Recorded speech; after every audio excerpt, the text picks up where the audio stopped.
Hi అండి, welcome to my channel Bhavishri.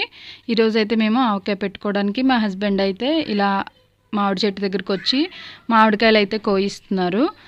మనకి ఏంటంటే ఇప్పుడు ఆవకాయకి మామిడికాయలు కోయించుకోవాలండి, లేకపోతే అవి కింద పడిపోయినవో లేకుంటే కర్రలతో కొట్టి రాళ్ళతో కొట్టినవో దెబ్బ తగిలినవి పెట్టుకుంటే ఏంటంటే ఆవకాయ అయితే పాడవుతుంది. మ్యాక్సిమం అందరికీ తెలుసున్నదే.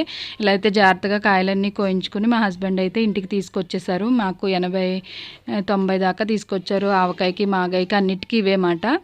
వీటినైతే మేము ఇంకా బెల్లం ఆవకాయ ఇవన్నీ కూడా పెట్టారు మా ఇంట్లో. నేనైతే మామూలు నార్మల్ ఆవకాయ ఒకటే షేర్ చేస్తున్నాను మీతోటి. మీలో ఎంతమంది ఆవకాయలు పెట్టేసుకున్నారు నాతో అయితే చెప్పండి. మేమైతే ఎప్పుడో పెట్టుకున్నాము. వీడియో అయితే లేట్గా అప్లోడ్ చేస్తున్నాను. ఇలా అయితే మా హస్బెండ్ ఇంటికి అయితే తీసుకొచ్చేసారు ఆవకాయ కాయని. నేనైతే ఇంకా క్లీనింగ్ ప్రాసెస్ అయితే స్టార్ట్ చేసేసాను.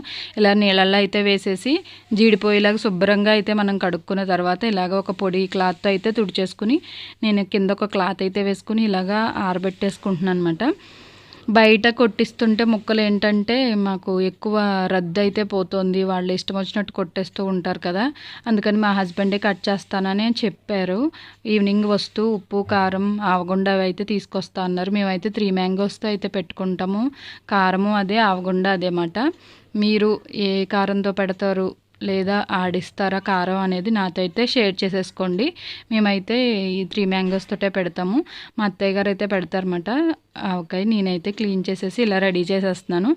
మా హస్బెండ్ వచ్చేటప్పటికి రెడీగా ఉంటాయి కదా అని శుభ్రంగా ఆరాలి, తడి అనేది లేకుండా శుభ్రంగా అయితే తుడిచేసుకోండి. నేను ఇలా అన్నిటినీ అయితే తుడిచేసి ఇలా రెడీగా పెట్టాను. మా హస్బెండ్ వచ్చేసి ఇంకా ఈవినింగ్ అయితే కట్ చేసేసారన్నమాట. ఇలా కట్ చేసిన వాటిని నేనైతే జీడి తీసేసి దీంట్లోని పొరలా ఉంటుంది కూడా, దాన్ని కూడా క్లీన్ చేసేసాను ఇలా నైఫ్ సహాయంతో.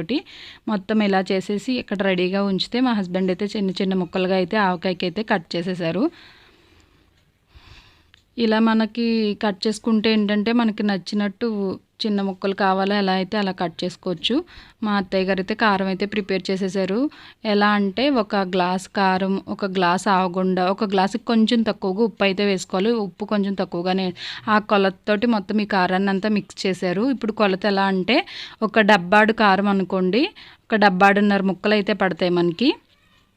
ఆ కొలత మాట అదే. ఒక గ్లాసు కారం అనుకోండి, గ్లాసున్నర ముక్కలు అయితే వేసుకోండి. కారం అంటే అన్నీ మిక్సింగ్ కారం అన్నమాట. ఉప్పు కారం ఆవగుండ కలిపిన మిక్సింగ్ చెప్తున్నాను నేను, ఓన్లీ కారం ఒకటి కాదు. అలా గుండ అయితే మిక్స్ చేసుకుని మేమైతే నువ్వుల నూనెతో అయితే పెట్టుకుంటాం ఆవకాయ. ఇలా నువ్వుల నూనె వేసుకుని మొత్తం అంతా వేసేసి ఇలా డబ్బాల్లోకి అయితే పెట్టేసాము.